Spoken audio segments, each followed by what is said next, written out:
Bienvenue, vous nous écoutez sur le www.radioalfayda.net. Alfayda, c'est la référence.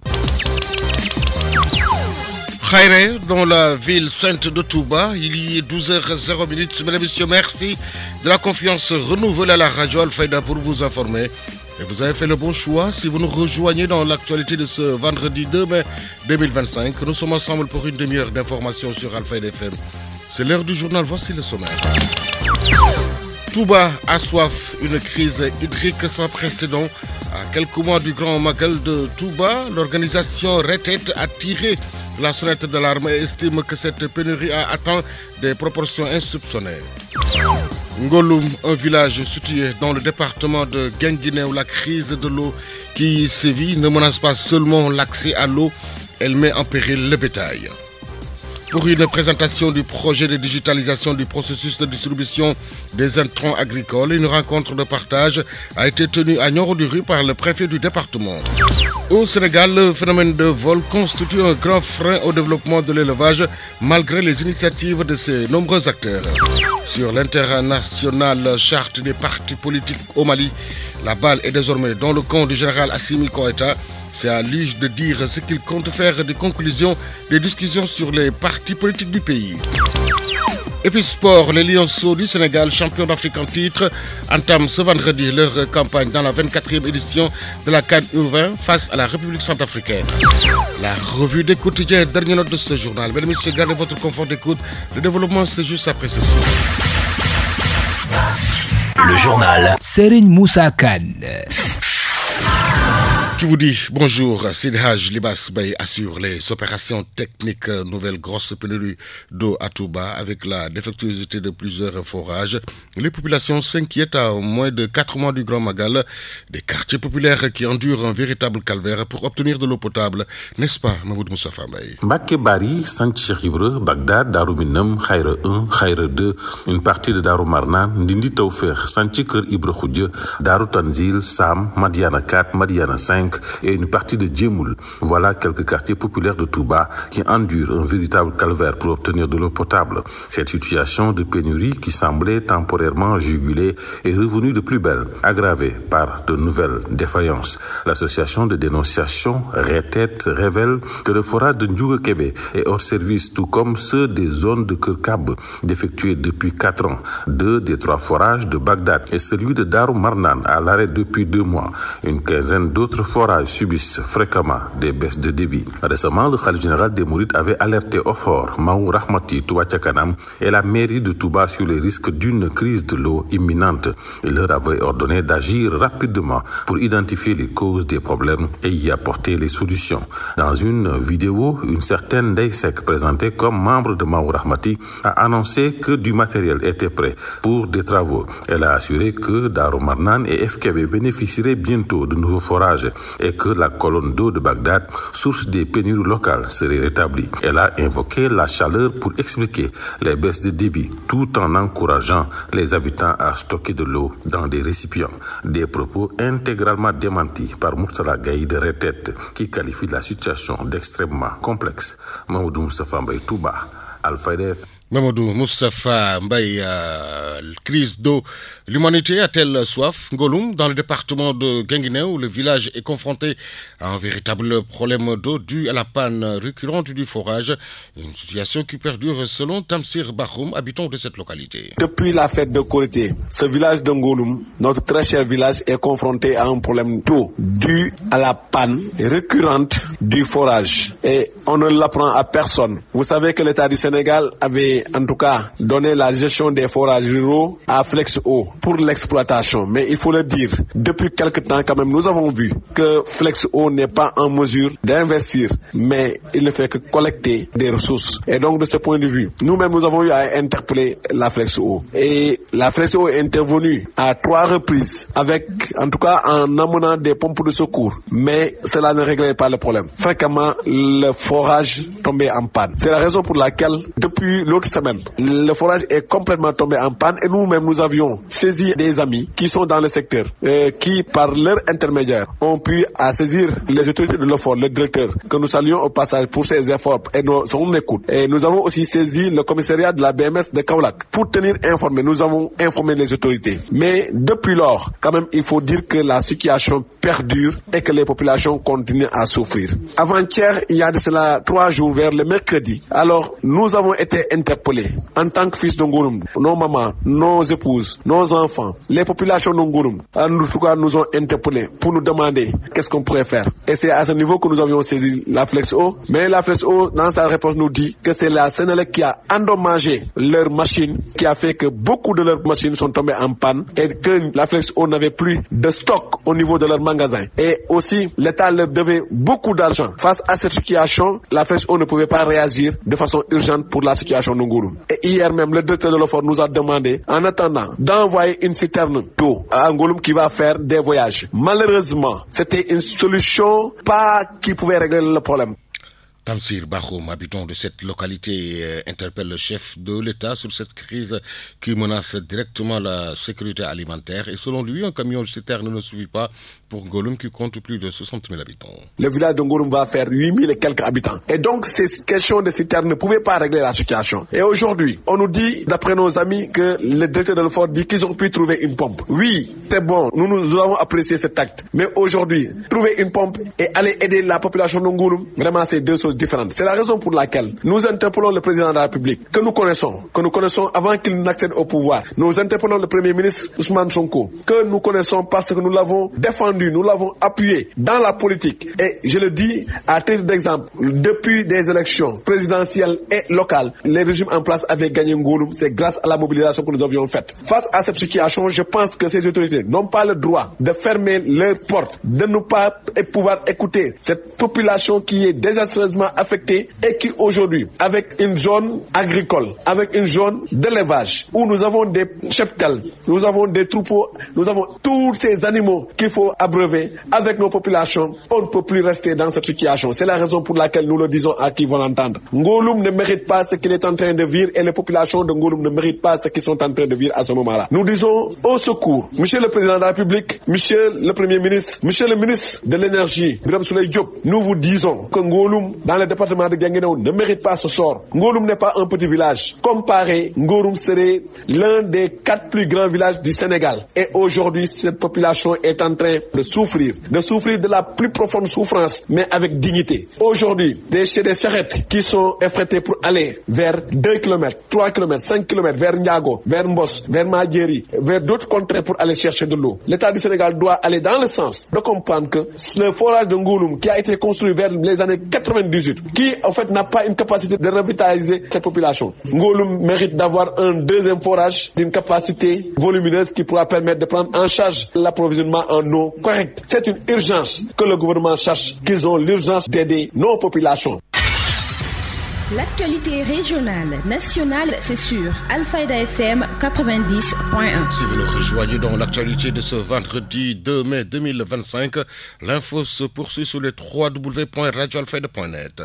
L'inspection régionale du travail et de la sécurité sociale de Kaolack, après le secteur de la boulangerie, a tenu une rencontre technique d'information et de partage avec les acteurs de la filière artisanale. Madame Faye Boussogui, c'est un processus qui vise à étendre la protection sociale. Et on a organisé une activité qui nous a réunis depuis hier. Aujourd'hui, c'est la clôture. Donc, c'est une activité de sensibilisation que nous menons à l'intention des acteurs de l'économie informelle de manière globale. Donc, avant-hier, on était avec la boulangerie. Hier et aujourd'hui, c'est avec le secteur de l'économie informelle et plus précisément les artisans de la région de Kaolack. Donc, on a voulu faire vraiment large. Donc, on a convié les artisans de Nioro, les artisans de Guinguinéo et ceux de Kaolack. Donc, c'est une activité qui vise à renforcer leur capacité en matière de protection sociale. Donc, comme vous le savez aussi, le ministère du Travail, de l'Emploi et des Relations avec les institutions a initié depuis quelques années un processus qui vise à étendre la protection sociale au niveau de tous les acteurs, notamment les acteurs qui jusque-là n'avaient pas une protection sociale formelle, parce que la protection sociale concernait souvent les travailleurs de l'économie entre parenthèses formelle qui avaient des contrats de travail et les travailleurs du public. public, les fonctionnaires. Maintenant, on a vu qu'il y a une marge de la population qui occupe presque 90% de notre économie qui était laissée en rade. Donc la volonté des autorités, c'est de faire de telle sorte de leur permettre d'avoir une couverture. Et en cas de survenance de certains risques, notamment la maladie, qu'ils puissent avoir un mécanisme de prise en charge. Donc c'est dans ce cadre que le régime simplifié pour les petits contribuables RSPC a mis en place une mutuelle sociale nationale des artisans. Donc c'est une première étape de l'extension de la RSPC. Donc au niveau de toutes les régions du Sénégal, la mutuelle elle est présente et elle prend en charge le risque maladie pour les artisans et pour leurs familles, leurs femmes et les travailleurs.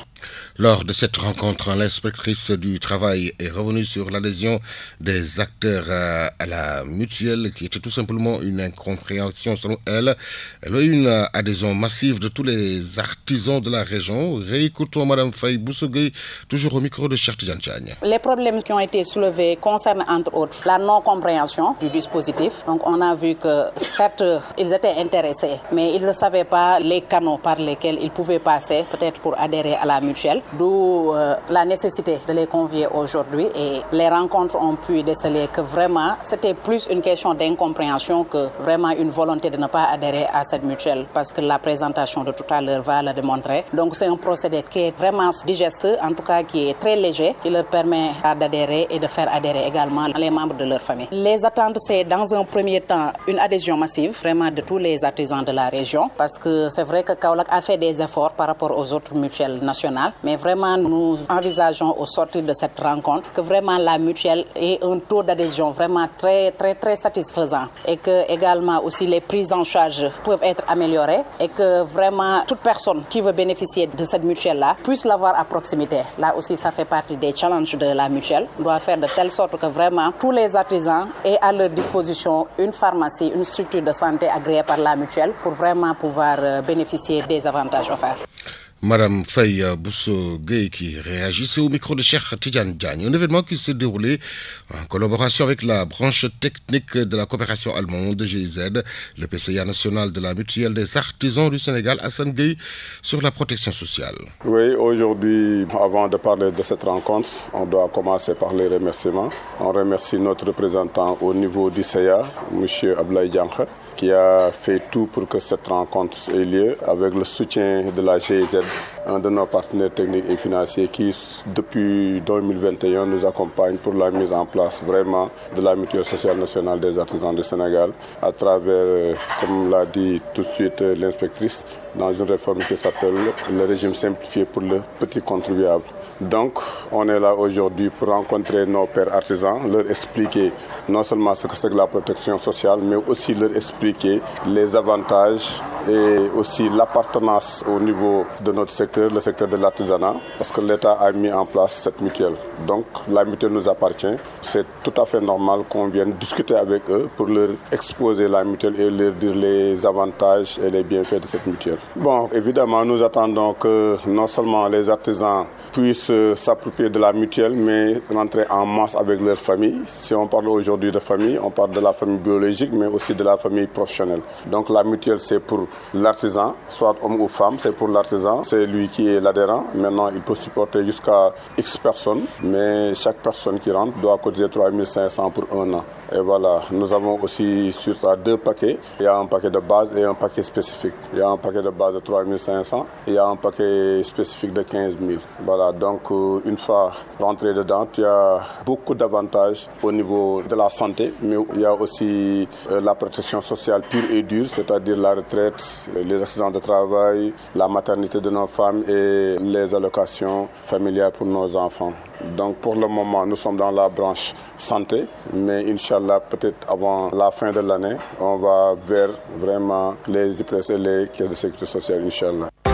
Vous suivez le journal. Sur Alfayda FM, la radio qui vous informe partout que vous soyez dans le monde. Digitalisation du processus de distribution des intrants agricoles aura un impact sur la campagne agricole à venir, selon Seydina Aline Kaita de Pignoro. Le centre de formation professionnelle de Nioro a abrité la réunion de partage sur la digitalisation du processus de distribution des intrants agricoles, un projet initié par le ministère de l'Agriculture en collaboration avec son partenaire FONSIS. Ramatoulaye Fall, directrice commerciale de FONSIS. Nous sommes aujourd'hui à Nioro pour présenter la plateforme de digitalisation pour les subventions agricoles. C'est un pilote qui va se faire au niveau de Nioro sur quelques commissions pour digitaliser tout le processus des intrants agricoles. Et donc on était venu partager la plateforme avec les élus locaux, les SDDR ici, accompagnés du ministère de l'Agriculture qui nous a aidé à mettre en place cette solution sur les instructions de l'autorité étatique. L'impact que ça aura sur la distribution des intrants, ce serait plus de transparence, mais surtout plus d'efficacité. Être sûr que les ayants droit de ces subventions reçoivent effectivement les intrants. Pourquoi Nioro du Rip a été choisi parmi les 2 départements pour le pilotage du projet? La directrice y répond. Nioro est une localité où l'agriculture est très dynamique. C'est connu pour être le bassin arachidier, c'est devenu le bassin agricole. Donc au-delà de l'arachide, il y a beaucoup culture.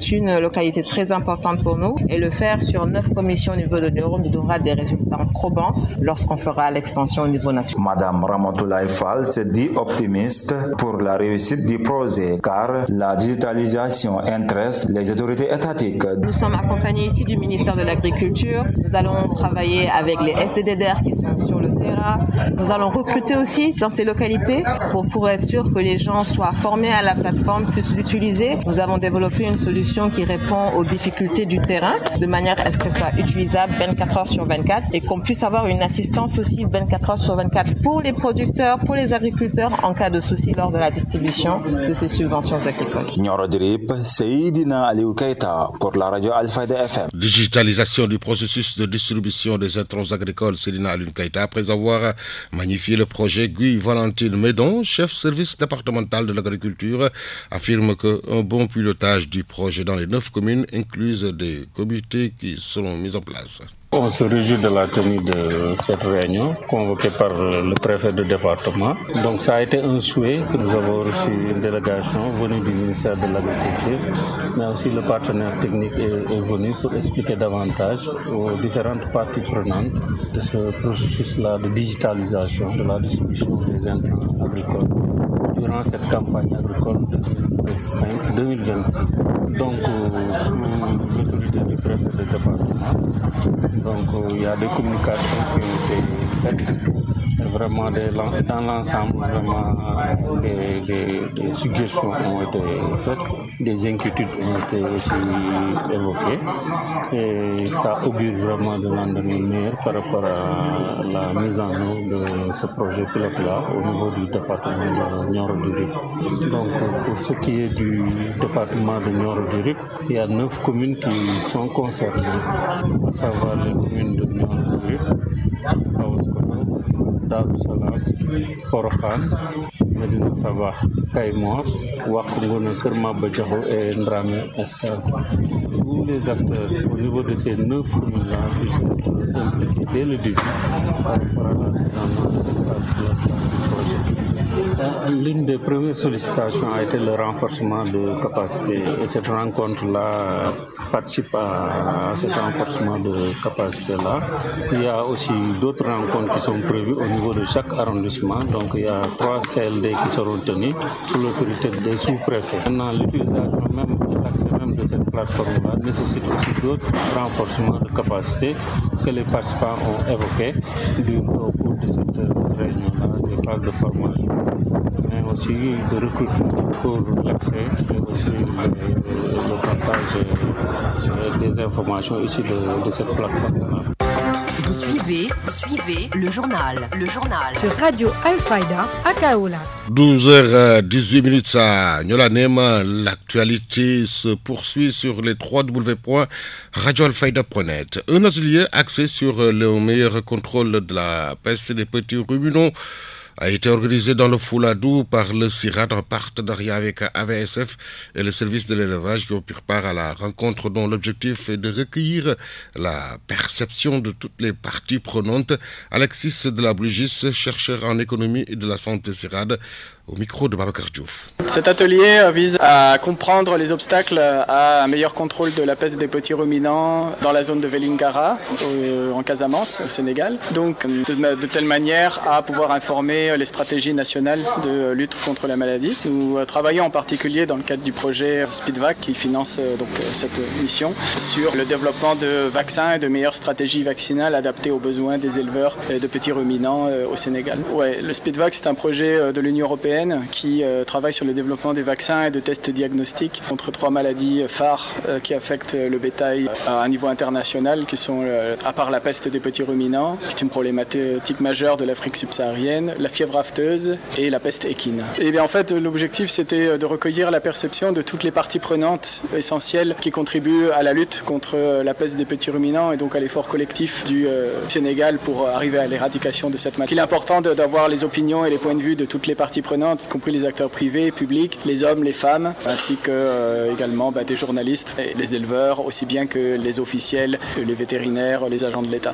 En fait, à part des solutions technologiques qui sont sur lesquelles nous travaillons dans le cadre du projet, des solutions qui sont plus d'ordre organisationnel ou logistique, ou parfois des petits pas qui peuvent avoir vraiment des grands impacts et des grands effets ont été identifiés. Par exemple, la manière dont les vaccins sont formulés, la manière dont le marquage des animaux se fait après la vaccination. Autant de petits aspects pratiques qui peuvent finalement, nous le pensons, avoir un effet déterminant sur l'efficacité des campagnes vaccinales. À l'instant, Alexis de la Blugis, chercheur en économie de la santé CIRAD, qui intervenait au micro de Babacar Diouf. L'inspecteur départemental de l'élevage, Moussa Ndiaye, revient sur la foire régionale de l'élevage portée par l'association des éleveurs de race Ladoum. Nous l'écoutons toujours au micro de Babacar Diouf. Les difficultés que nous rencontrons par rapport à cette maladie, on peut en parler. C'est d'abord la réticence de certains éleveurs de pouvoir faire vacciner leur cheptel. Je ne sais pas si c'est dû au terme de... C'est pas cher, c'est à hauteur de 50 francs. En tout cas, les éleveurs sont réticents. On a beau sensibiliser, on a beau faire des sports, on a beau dépêcher des équipes au niveau même des quartiers pour pouvoir dérouler l'activité. Malheureusement, il y a beaucoup de ces gens qui refusent. Il y a le manque de personnel aussi. Le manque de personnel, comme vous le savez, à l'échelle départementale, on est au nombre de 5. Bon, je pense qu'il y a 14 communes au niveau de Vélingara. Donc, c'est un réel problème qui est là. On a quand même des mandataires qui nous viennent en appoint. Bon, je dirais qu'il y a 2 docteurs vétérinaires qui sont installés en clientèle privée qui nous accompagnent dans ce sens. Au-delà de ça, souvent, il y a des rupture de vaccins,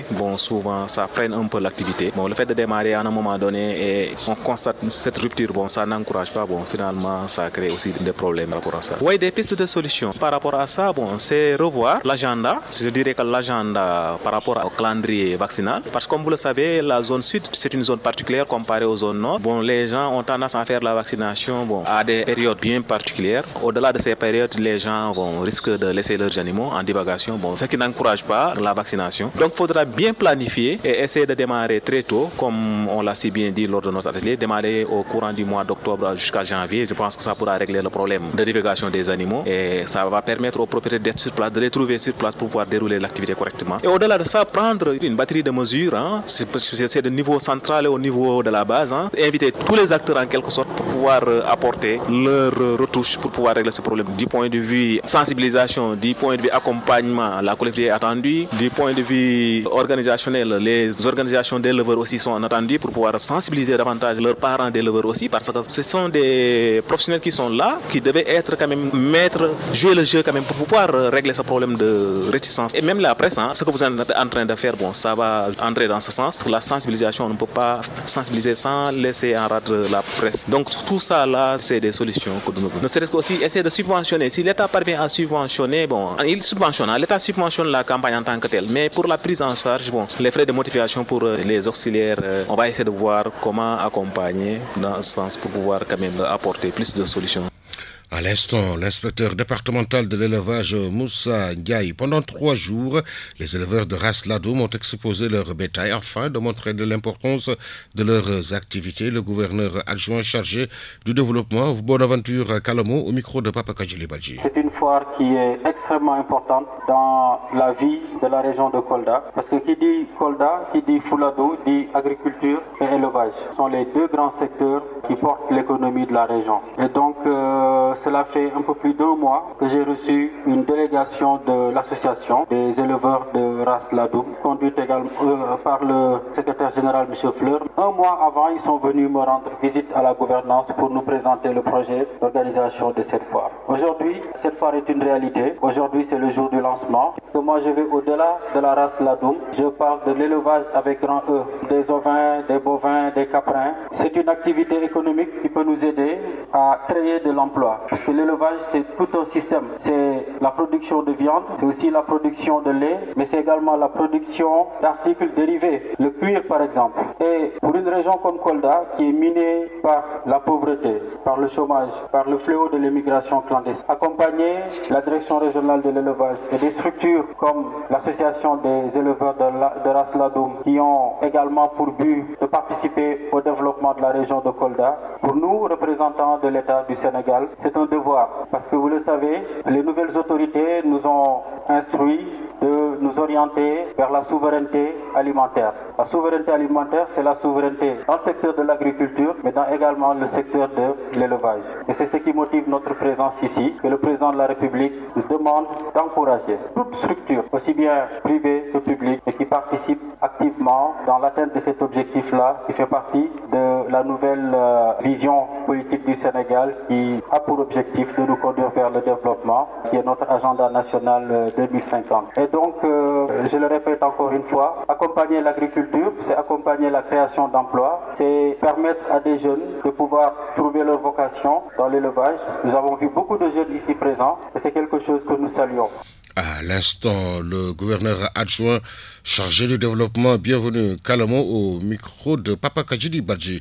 Selon le secrétaire général de l'association Ahmed Fleur, qui s'est réjoui de cette activité, la 2e édition du genre, reconnaît qu'ils font face à des difficultés. Il est interrogé par Papa Kajili Badji. La foire là, on l'a organisée pour mieux faire un nom, pour l'association, intégrer les habitants de la région, leur montrer que le Ladoum est bien possible dans chaque famille.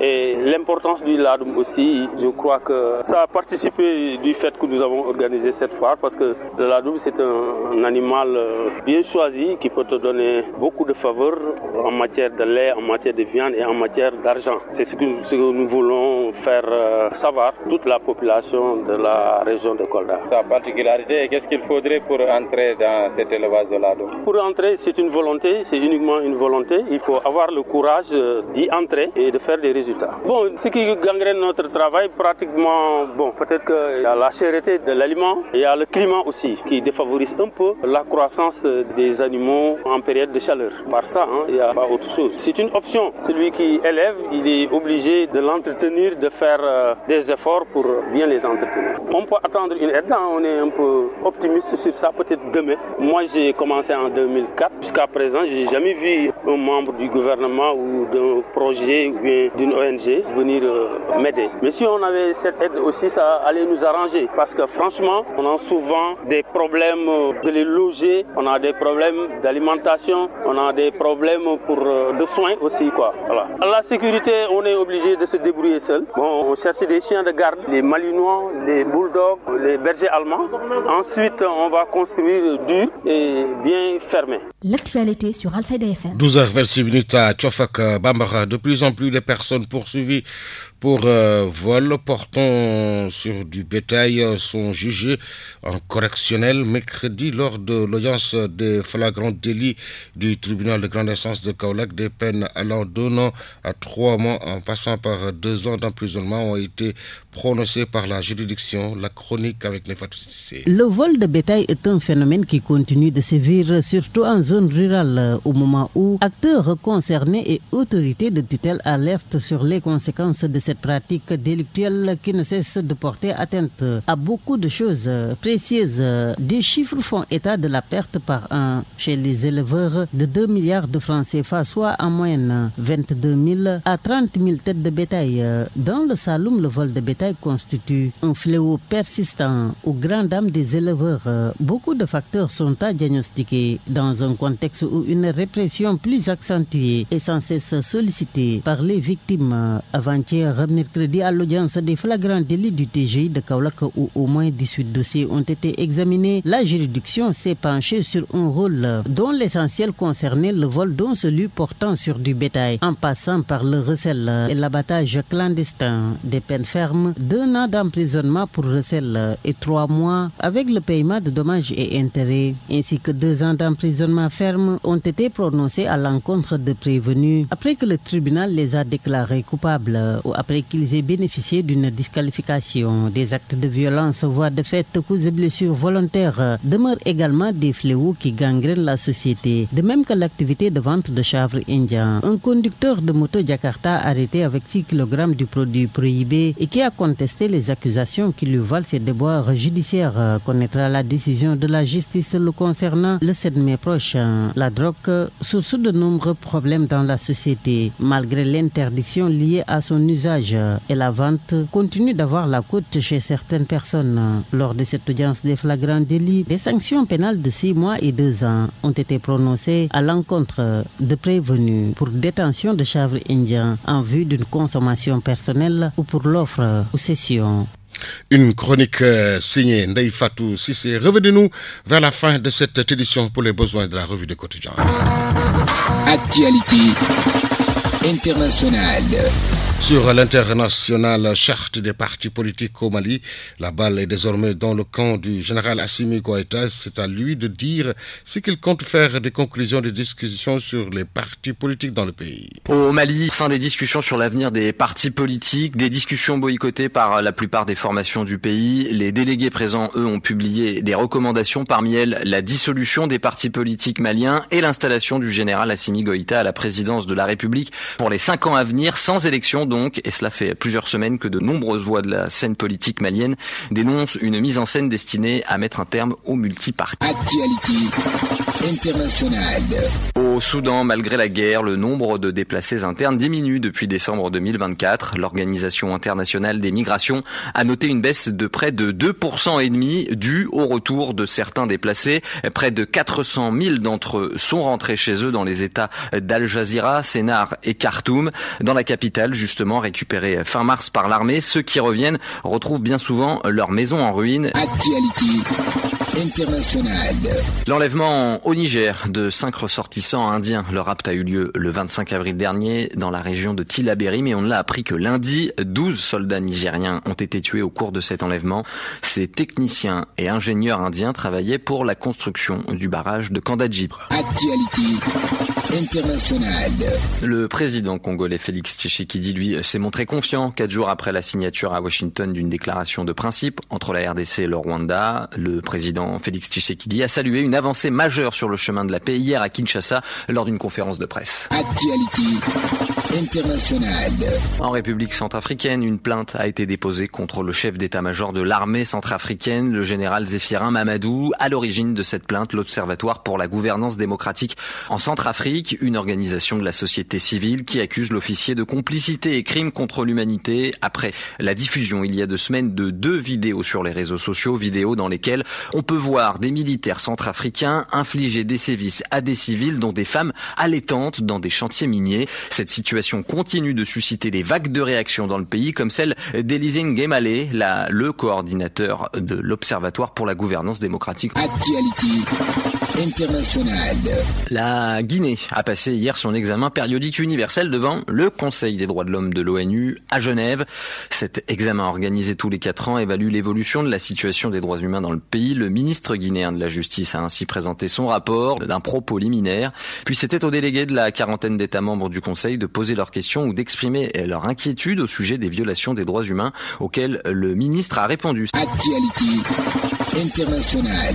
Enfin, c'est un documentaire qui fait vivement réagir au Kenya et une projection privée a été interdite dans le pays. Le programme en question a été réalisé par la chaîne britannique BBC qui a enquêté sur les violences policières du 25 juin 2024. Ce jour-là, des milliers de Kenyans descendaient dans la rue pour protester contre la loi de finances publiques.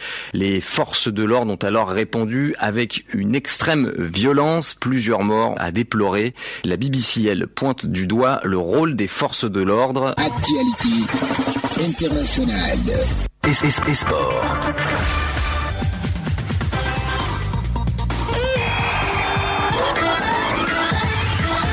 Une page sportive que nous ouvrons avec la balle 2025. Hier, à Diamniadio, Petro de l'Angola a battu Monastir de Tunisie 78-68.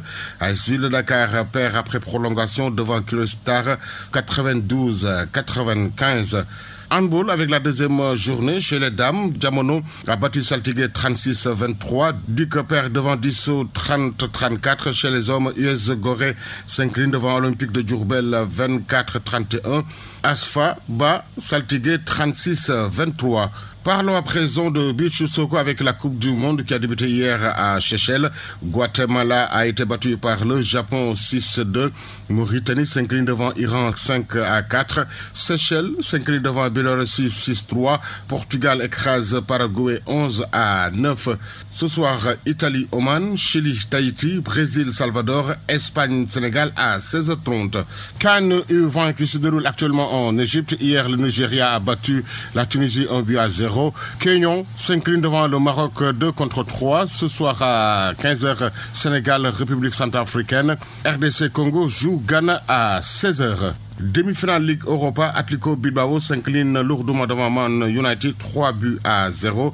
Ligue Conférence, Chelsea bat Dougardenens 4-1. Abdoulaye Seydou Sow passe le témoin à la tête de la Ligue de Kaffrine après saison à la tête de cette ligue. Abdoulaye Seydou Sow a décidé de tourner une page. Présent lors de l'Assemblée Générale, il a annoncé avec simplicité et sagesse qu'il quittait la présidence pour laisser la place à une autre personne. Football en Europe, en France, 32e journée de la Ligue 1. Ce soir, Nice reçoit Reims à 18h45. En Angleterre, on joue la 35e journée. Man City joue Wolverhampton à 19h. En Espagne, on est à la 34e journée de la Liga. Rayo Vallecano reçoit Getafe à 19h. 32e journée Bundesliga. Udenheim reçoit Bochum à 18h30. 35e journée Calcio italien. Torino reçoit Venise à 18h45. Saudi Pro. 30e journée Al-Tifa reçoit Kharija à 15h50. Al-Fayha reçoit Damak à 16h05. Al-Khadissa joue Al-Kholout à 18h. La revue de presse. L'Obs place le soleil sur le quotidien Walf le matin. La presse du jour lue et parcourue en 2 minutes 38 par Nefatou Sissé. Les quotidiens sénégalais parus ce matin au rythme de la remise des cahiers de doléances à l'occasion du 1er mai convergent le regard vers un pacte de stabilité sociale signé hier et synonyme de l'enterrement de la hache de guerre dit Vox Populi. Et pour cause indique la publication, les syndicats promettent à l'État de ne pas engager de grève. Trêve de grève note dans une exclamation Walf Quotidien. Engagement à travers une signature de 1er mai, dit le quotidien national Le Soleil. Pacte de stabilité sociale, le président Diomaye s'engage, le premier ministre Sonko ratifie. Titre le quotidien Yor. L'info met en exergue l'espoir des partis et les assurances d'Ousmane Sonko. 8 mai, barre à sa une, le journal Le Quotidien faisant dans l'antiphrase et Direct News de mentionner, je cite, que le 1er mai communément appelé fête du travail a vécu avec son lot de détresse et que l'illustration la plus parfaite a été servie par le rassemblement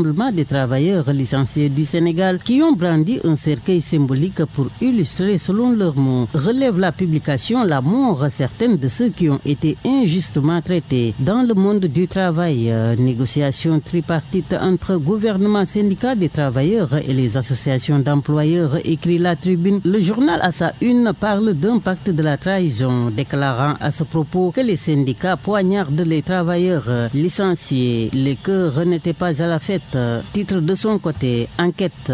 Et puis les Échos à l'Assemblée nationale revient ce matin sur le face-à-face de Ndeye Saly Diop et Moustapha Diop à la commission ad hoc chargée de les entendre. L'ancienne ministre de la Femme récuse, relate le journal, toute responsabilité directe et ou indirecte. Preuve à l'appui. Moustapha Diop déchire les accusations et dément certaines affirmations, déplorant le fait qu'aucun dossier ne lui ait été présenté. Et puis les Échos également à sa une souligne l'affaire Farba Ngom avec ses partisans qui dénoncent, je cite, un acharnement et une injustice, déclarant que sans aucune raison, le juge lui refuse le cautionnement. Référé aux fins d'ouverture de procédure pénale, la justice lance une traque inédite, le titre par la une de l'Observateur, qui fait mention de la lettre accablante du président de la Cour des comptes au garde des Sceaux. Et dans la foulée, le quotidien du groupe Futur Média d'indiquer que la justice va tout droit vers l'arrestation de hauts fonctionnaires ayant servi au Trésor et aux finances.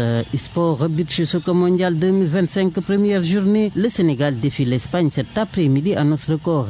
Et si c'était enfin la bonne pour les Lions, se demande. Point Actu Sport. C'est la fin de cette édition, une mise en onde de Sidraj Libas Baye. La rédaction en chef a été assurée par Ndeye Fatou Cissé. Était devant ce micro, Serigne Moussa Kane. L'info revient dans moins de 22 minutes. Tout de suite, le rappel de ce qui a fait l'essentiel de ce 12 heures. Touba a soif, une crise hydrique sans précédent. À quelques mois du Grand Magal, l'organisation Retet a tiré la sonnette d'alarme et estime que cette pénurie a atteint des proportions insoupçonnées. Ngoloum, un village situé dans le département de Guinguinéo, où la crise de l'eau qui sévit ne menace pas seulement l'accès à l'eau potable, elle met en péril le bétail. Pour une prévention du projet de digitalisation de processus de distribution des intrants agricoles, une rencontre de partage a été tenue à Nioro-de-Rue par le préfet du département. Au Sénégal, le phénomène de vol constitue un grand frein au développement de l'élevage malgré les initiatives de ses nombreux acteurs. Sur l'international charte des partis politiques au Mali, la bataille est désormais dans le camp du général Assimi Goïta. C'est à lui de dire ce qu'il compte faire des conclusions des discussions sur les partis politiques.